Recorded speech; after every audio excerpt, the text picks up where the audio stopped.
Voilà, bonjour à chacun et à chacune, très heureux d'être avec vous pour partager une bonne nouvelle. Est-ce que vous aimez les bonnes nouvelles? Généralement, oui, tout le monde apprécie les bonnes nouvelles.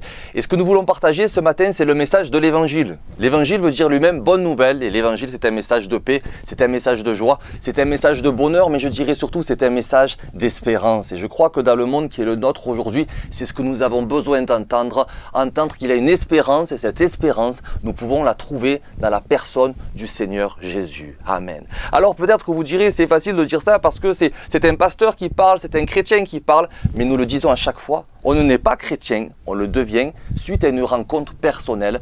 Et je voudrais pour cela m'appuyer sur la Bible, sur ce que nous enseigne la Bible. La Bible, voyez-vous mes amis, c'est le livre de Dieu. Ça a été écrit par des hommes, c'est vrai, mais sous l'inspiration du Saint-Esprit. C'est pour cela que nous disons que la Bible est la parole de Dieu et Dieu nous parle à travers sa parole justement pour que nous puissions faire cette rencontre qui va changer notre vie. Et je crois effectivement, je le crois de tout mon cœur, que la vie est faite de rencontres qu'il ne faut surtout pas rater. Il y a des rencontres décisives et je suis convaincu qu'aujourd'hui, toi qui es derrière ton écran, toi qui suis cette vidéo, peut-être aujourd'hui une rencontre merveilleuse qui peut changer ta vie. Je voudrais pour cela m'appuyer sur un homme dans la Bible que l'on appelle l'apôtre Paul. Mais avant d'être l'apôtre Paul, il s'appelait Saul de Tarse.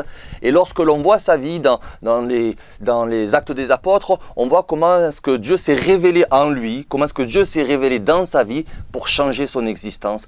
Parce que je le dis encore une fois, c'est écrit dans la Bible, c'est dans 1 Timothée chapitre 2 verset 4, il nous est dit que Dieu veut que tous les hommes soient sauvés et parviennent à la connaissance de la vérité. Alléluia. Quand on lit la Bible, quand on lit la parole de Dieu, il nous est dit dans Jérémie chapitre 29 verset 11 que Dieu a des projets pour chacun de nous, des projets de paix et non de malheur, de l'avenir et de l'espérance. Et justement, c'est ce qui va se passer dans la vie de cet homme que l'on appelait à l'époque Saul de Tarse. Pour comprendre qui était cet homme, pour comprendre sa vie, il y a trois étapes. Il y a sa vie d'avant, il y a une rencontre qui va bouleverser sa vie et sa vie d'après. Sa vie d'avant, c'était un religieux, c'était un pharisien.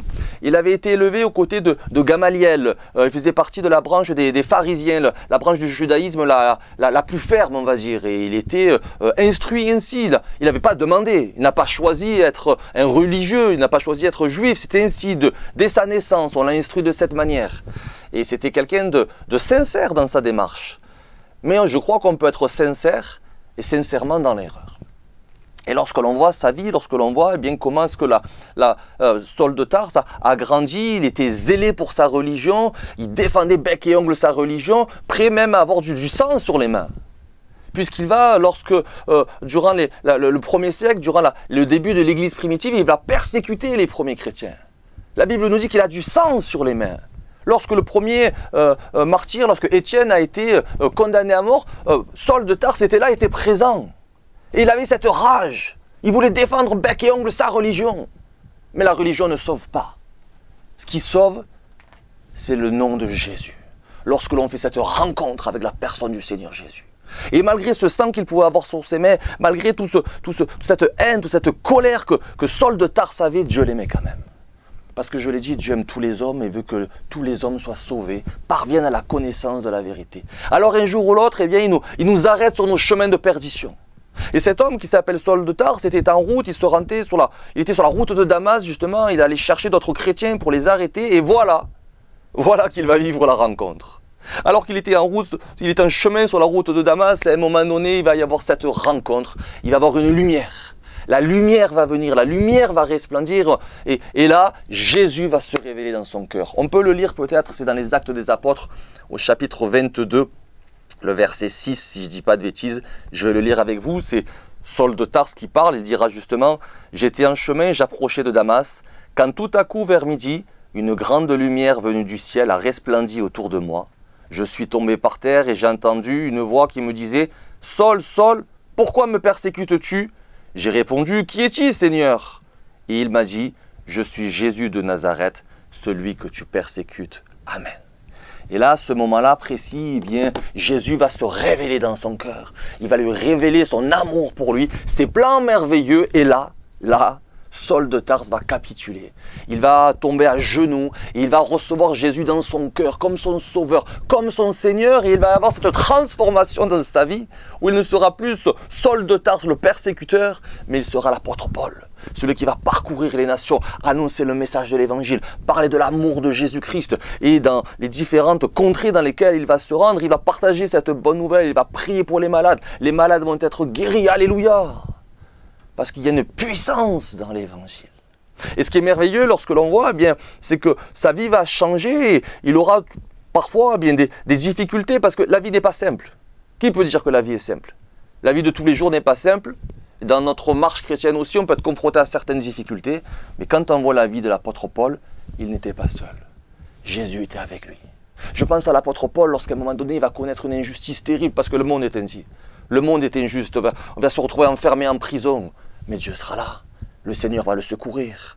Il va le délivrer, les portes vont s'ouvrir, il va être libéré de prison. Je pense à Paul lorsqu'il était dans ce navire, qu'il y a eu la tempête, quand tout le monde s'agitait, quand les ténèbres étaient là.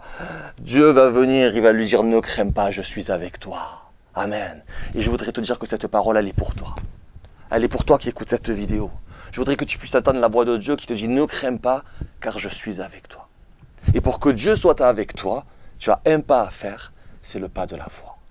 En fait, l'homme est séparé de Dieu, l'homme est éloigné de Dieu à cause de ce que l'on appelle le péché. Le péché, c'est créer une séparation entre l'homme et Dieu, c'est comme un mur.